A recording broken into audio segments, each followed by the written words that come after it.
On continue à grandir ensemble, même si on ne va pas jusqu'au bout. Super ambiance à bord, enfin on va finir sur une note positive, mais le trio il marche super bien à bord. Alors on savait qu'on avait un front à passer, donc un passage avec beaucoup de vent, et on a eu une accumulation de problèmes au fil des jours. Et ce qui nous a surtout handicapé pour la navigation par la suite, c'est l'électronique qui petit à petit a été défaillant, et notamment un élément essentiel qui nous permet de savoir d'où vient le vent et à quelle force. On était 3 à bord, donc sans pilote automatique, on peut se relayer à la barre, ça c'est pas un problème.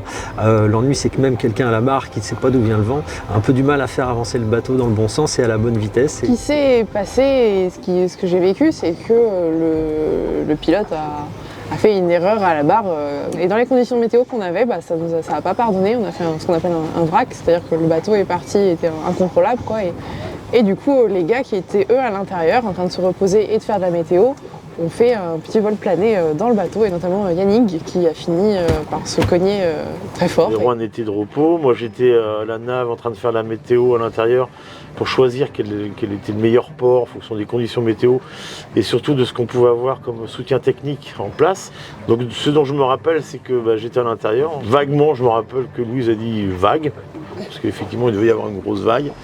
Et après, plus rien. Et pareil, j'ai entendu un grand choc, les yeux dans le vague, se souvenant absolument pas d'où il était, ce qu'on était en train de faire. Voilà, Yannick, petit à petit, a repris ses esprits. Elle gérait le bateau en attendant, donc elle était dehors, remettre le bateau un peu sur la route pour qu'on puisse checker Yannick, appeler les médecins immédiatement, faire un pré-diagnostic. Inquiet parce qu'on a rapidement évoqué l'évacuation d'hélicoptère si les choses s'amélioraient pas dans la demi-heure, une demi-heure intense. Et puis en fait, assez rapidement, il a repris ses esprits. Et donc avec les médecins, en accord avec les médecins, on a décidé que c'était pas la peine de l'évacuer.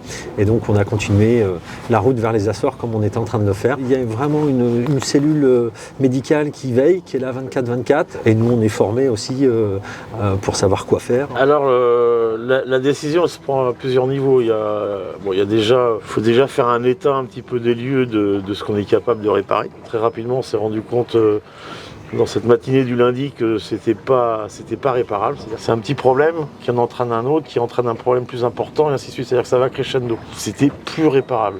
Soit on faisait venir du matériel de France pour réparer, auquel cas on allait peut-être partir encore pour une semaine d'attente.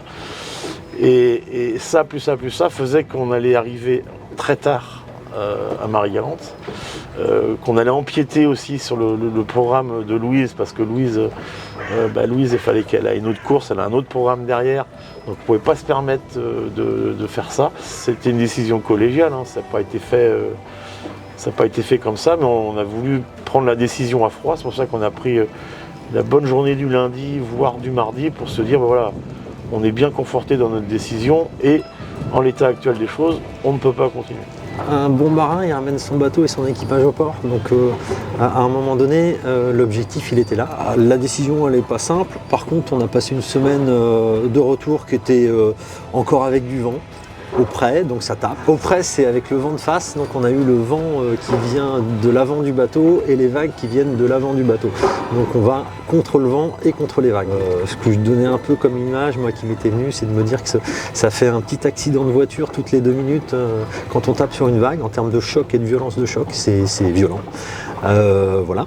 Maintenant, on a aussi eu du plaisir à naviguer ensemble. On a eu quelques beaux moments de soleil aussi. Et puis on a vécu une aventure de 15 jours de dingue à 3. Une solidarité, chacun prenant son rôle, ses responsabilités.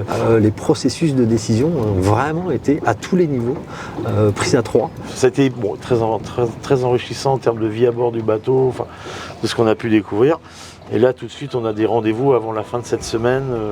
Au niveau électronique, on va commencer déjà à essayer de comprendre déjà pourquoi ça ne marche pas. Et à partir de là, il va falloir qu'on fasse des choix, voir comment on peut réparer, est-ce qu'il y a des choses à changer, à conforter, voilà.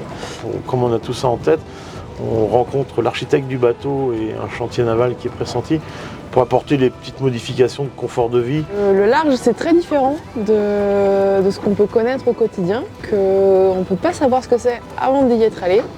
Et que c'est beau, c'est dur mais c'est beau, et que c'est pour ça qu'on fait ce sport là aussi.